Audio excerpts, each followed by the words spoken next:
Hello, everyone. In Chapter 7, we look at hypothesis testing with one sample, and Section 7.1 is an introduction, and it's a technique that's used in inferential statistics. So we're going to use sample statistics to test a claim about a population parameter.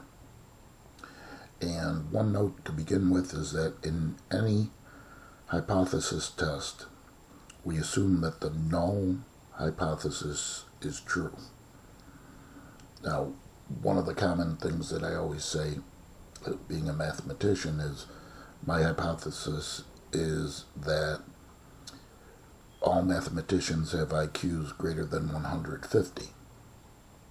And so to test that claim, so that would be my claim, and to test that, we would go out and gather a sample of mathematicians and determine their IQs, and then based on that sample, make inferences about the population. So some terminology and some important characteristics of hypothesis testing is the null hypothesis, where we use uppercase H with the subscript of 0, meaning null or nothing. And so the important thing about the null hypothesis is that it contains some form of equality. One of the three inequality symbols, either less than or equal to, literally equal to, or greater than or equal to. And the alternative, which we use the notation H with the subscript of A, is the complement of the null. And the alternative is true if the null is false, and it contains the statement of strict inequality. So if the null is less than or equal to, the alternative would be greater than, its complement. If the null is equal to, the alternative would be not equal to, its complement. And if the null is greater than or equal to, the alternative would be less than, which is the complement. And there is always going to be a need to state the null and alternative hypotheses, and also the claim.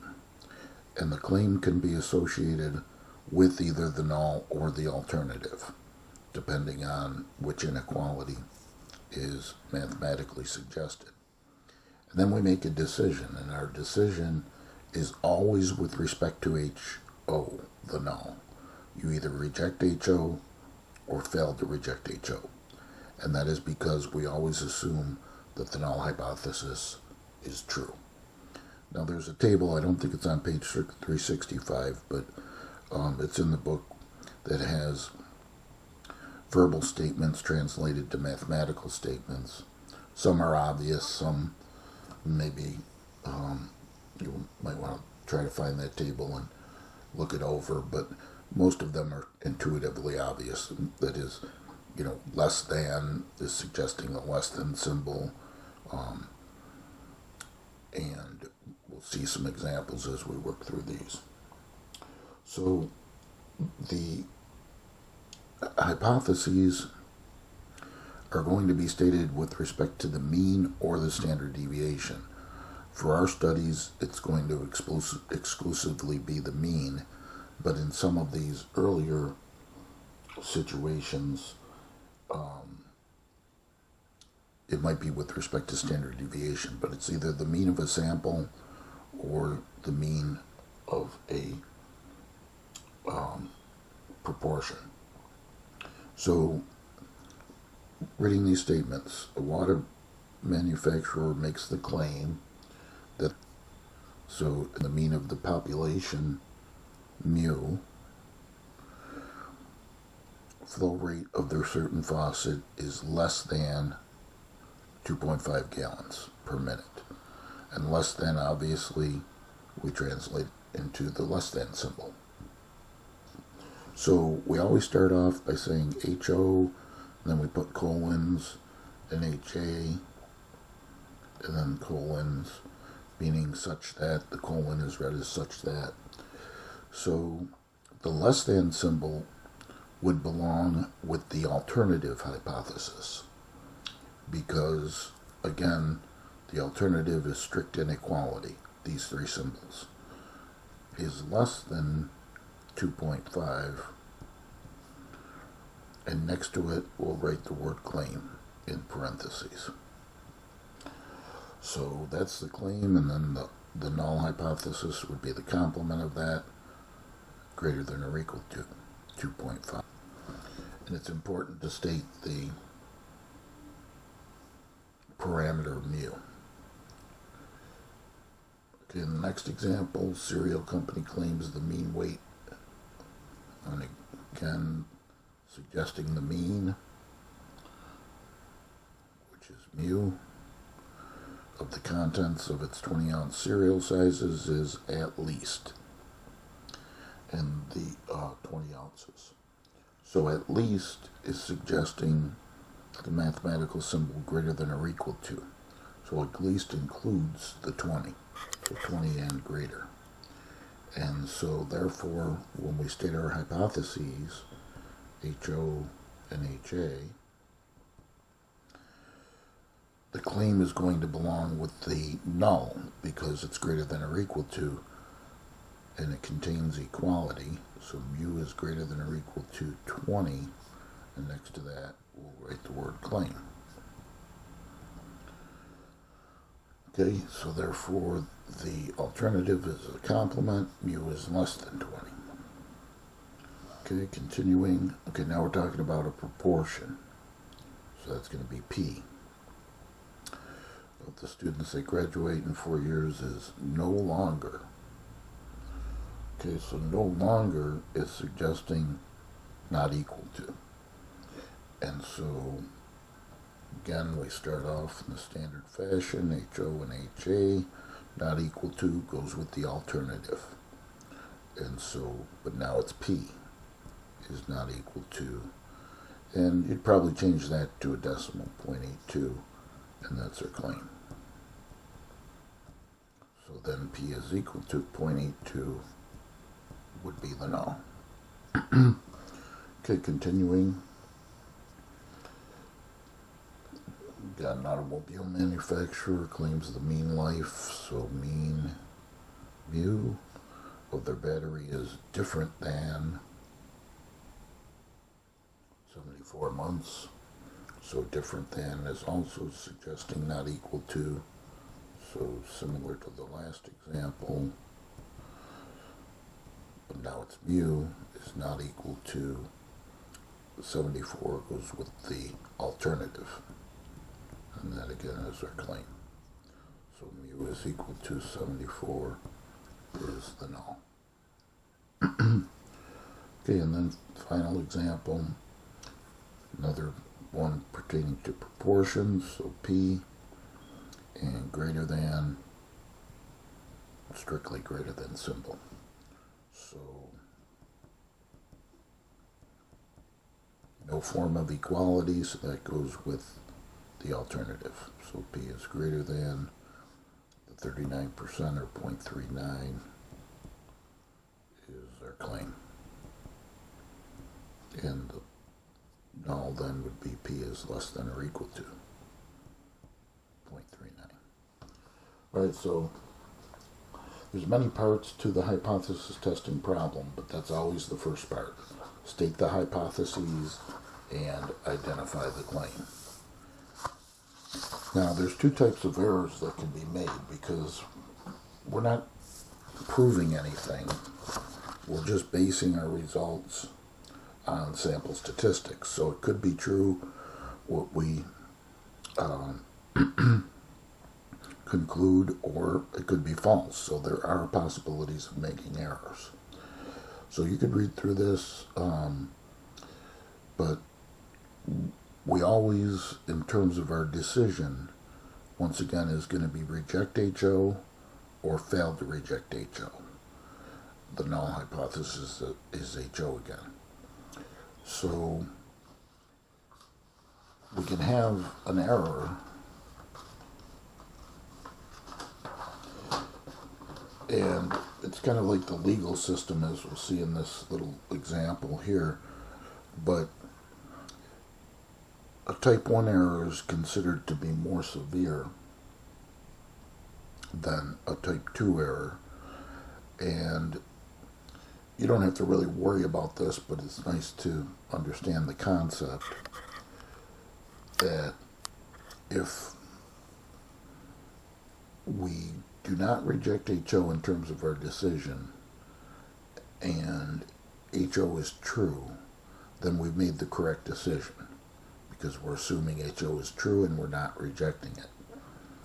But if we find that HO is false, if HO is really false and we do not reject HO, then we've made an error, and we consider that a type 2 error. And we'll explain why we call that type 2. But then the other error would be if you reject HO when it's true. And then, because you're rejecting it, you're saying it's not true, and it is true, so that's an error, and that's considered more severe. So a type 1 error. But then, if we reject HO when it's false, we've made the right decision. So the American legal system. It's just a little scenario of, we always say a person's innocent until proven guilty. So we assume they're innocent. So we assume HO is true. That X, I'm calling it X because there's just a little discussion, so nothing to do with the means and such. But we're assuming they're innocent, but the claim is that they're not innocent, they're guilty.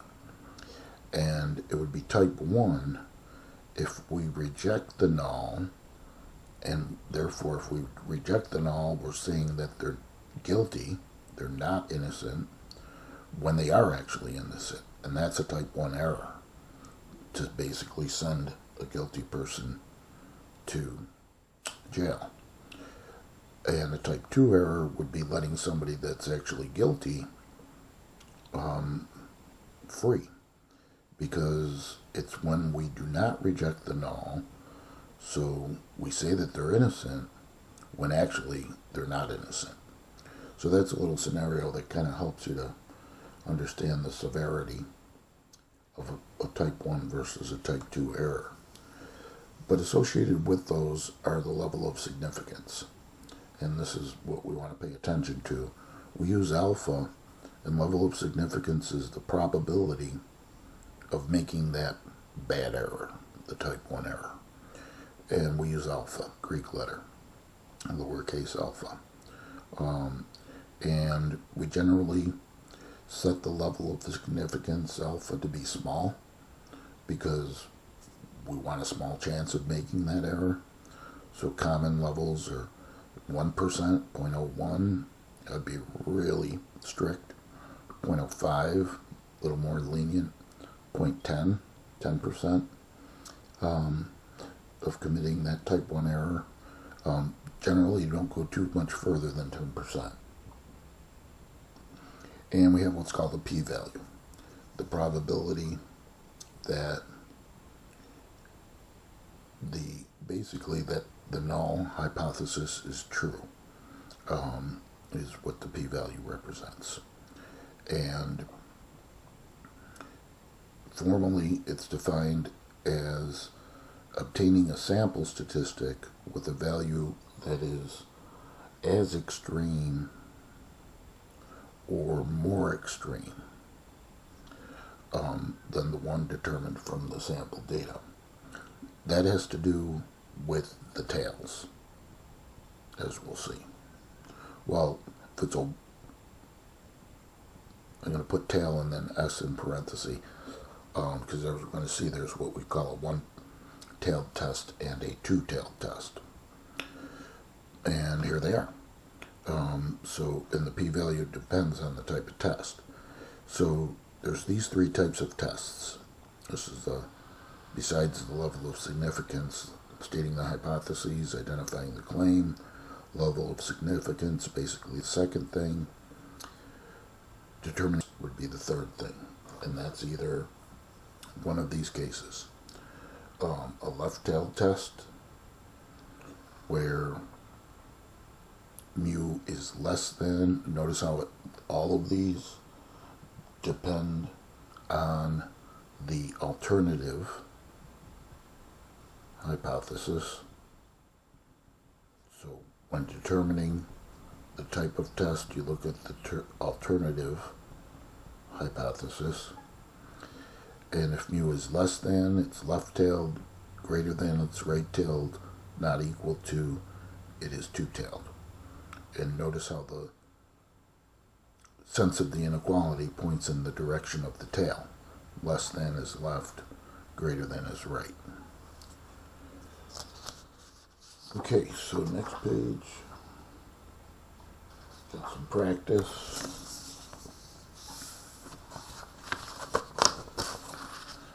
On determining if we have a one-tail, two-tail,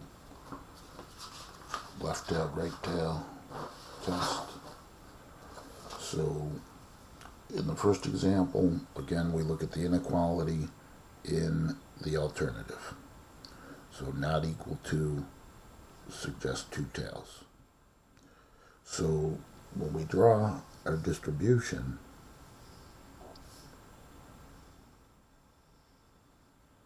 we've got two tails based on the sample statistics. And the p-value is going to be the area in both tails. So the area in that tail and the area in this tail. Now here we have a greater than symbol in the alternative. So it's a one tail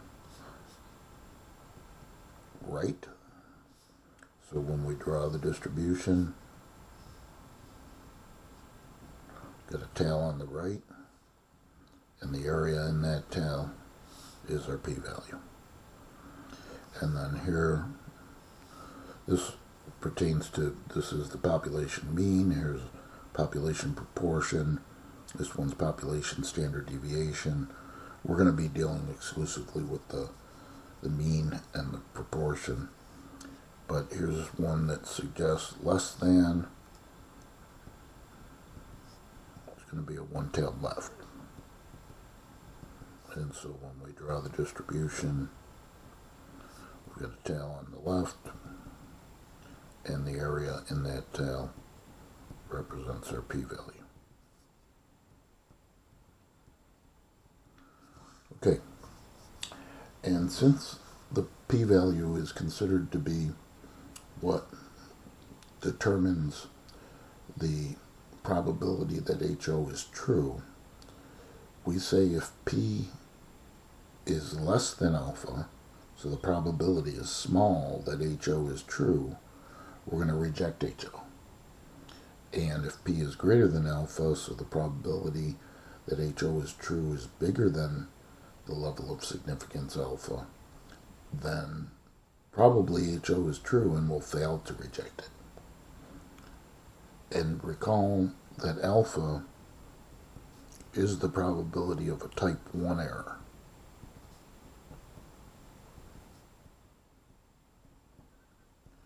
And the type 1 error is rejecting HO when it's true. So we don't want to make that error. So that's why we have these decisions. So basically a large p-value, we're going to fail to reject HO because it means the probability HO is true is pretty strong. And then here's a table that actually I will provide you with this on the final exam. There's a little cheat sheet or crib notes, whatever you want to call it, and this is included. And it's how you can form your decision once you decide either to fail to reject HO. And note that our decision is always with respect to HO. So if we reject HO and the claim is HO, this is the phrase, and so on. So we're going to be using that in our examples below and on the next page. So one thing about this is when the claim is HO, we use the term reject in our summary or our conclusion. This is how we write our conclusions. And when the claim is HA, we use the term support in our conclusions. Okay, so here we'll put a few things together. First, state the hypotheses and identify the claim. Okay, so that they're talking about the mean weight of all these shipments is suggesting equal, literally equal to. So therefore, when we write our hypotheses, HO and HA, equal to goes with the null. So mu is equal to 6.3 is their claim. And that would mean mu is not equal to 6.3. The complement of that is the alternative hypothesis. Okay, so if we perform a test and our decision is to reject the null, the sentence we write would be as follows. Note that our claim is HO, so we're looking at this column, and we're rejecting it. Now, it makes sense, even without looking at this table, to say that if we're rejecting HO, and that's the claim, that there is enough evidence to reject the claim. And if you look at the table, so I'm going to write that first, and then we'll check the table. So there is enough evidence to reject the claim. And I'm just going to put ... but then you could fill it in with a nice college-like sentence, right? That the mean weight of all these packages is 6.3 pounds. So look at the table works. Our claim was HO, and we rejected it. There is enough evidence to reject the claim.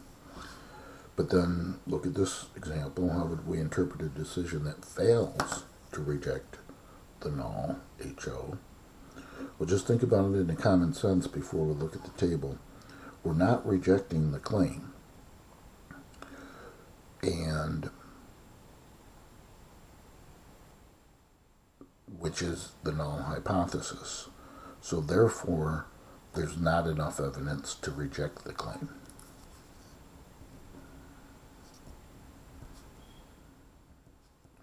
And if you look at the table, that's exactly what it says.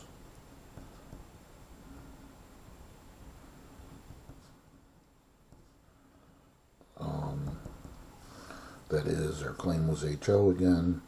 We failed to reject it, so there's not enough evidence to reject the claim. All right, so feel free to use that table as you work through your homeworks, and we'll reference it for these examples as well. So now we've got an automobile manufacturer claims the mean. So again, the mean is mu. Here's more than, so strictly greater than, so 21.5. So HO and HA, greater than goes with the alternative. Mu is greater than 21.5. That's our claim. So the complement HO, mu is less than or equal to 21.5.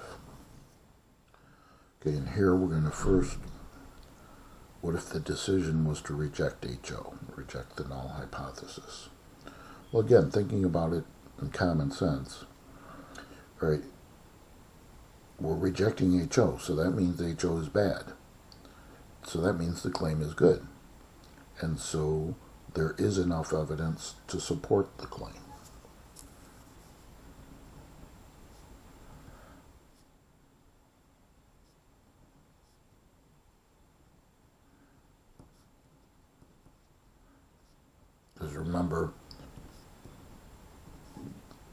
when, because we're assuming HO is true, that was the whole premise. When HO is the claim, we use the term reject in our conclusion, and when HA is the claim, we use the term support in our conclusion. And again, line this up label. HA with the claim, we rejected it.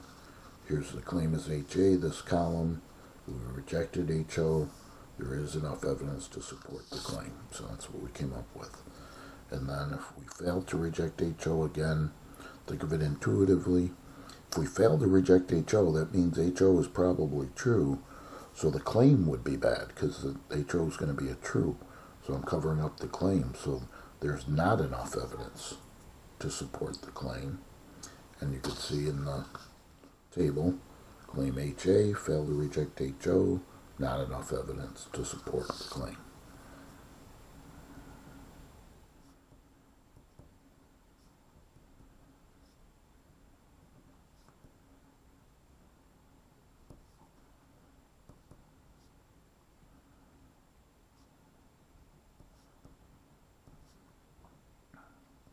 And I'm just going to use the ellipses, the three dots.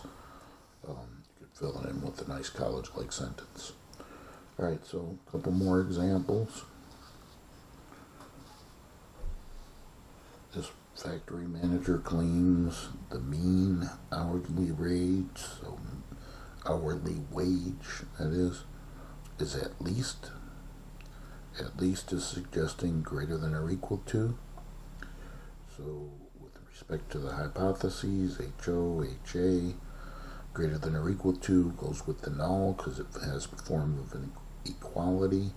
So mu is greater than or equal to 1475 is the claim. So the alternative mu is less than 1475. All right, so now what if we performed a test and we rejected the null?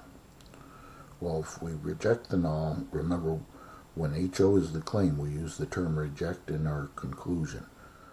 If HO is the claim and we're rejecting it, then there's enough evidence to reject the claim because the claim is bad. So there is enough evidence to reject the claim. And that's just arguing it intuitively. But if you want to use the table, feel free to use the table. HO is the claim, we're rejecting it. And notice that claim HO, that's this column, reject it. There is enough evidence to reject the claim, which is what we wrote. And if we fail to reject HO, then there's not enough evidence.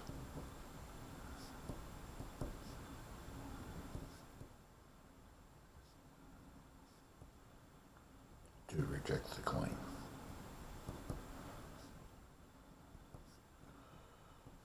So an important thing to note is that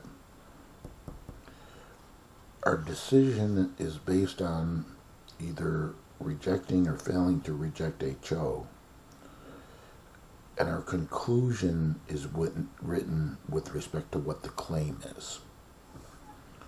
All right, so final example here, less than, so obviously strictly less than 12% of the students, and 12% is suggesting a proportion, P.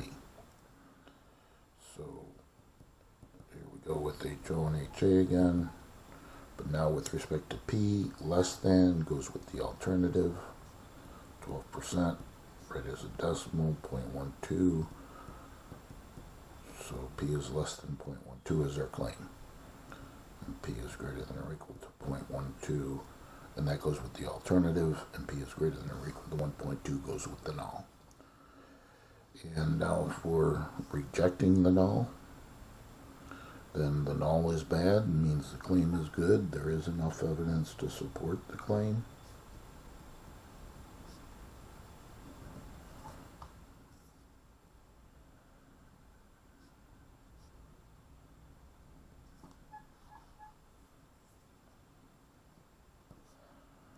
And then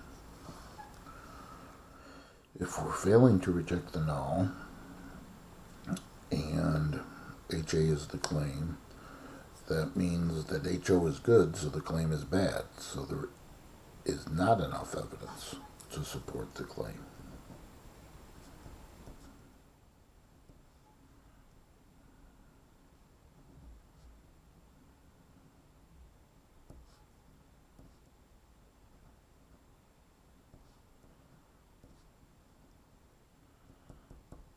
Okay, so again, you could double check the table, make sure that all corresponds. HA is the claim.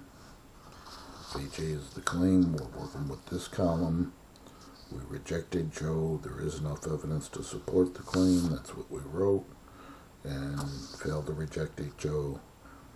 There's not enough evidence to support, and that's what we wrote. Okay, so that's the end of 7.1, our introduction to hypothesis testing. In the next section, we'll actually start with actual problems.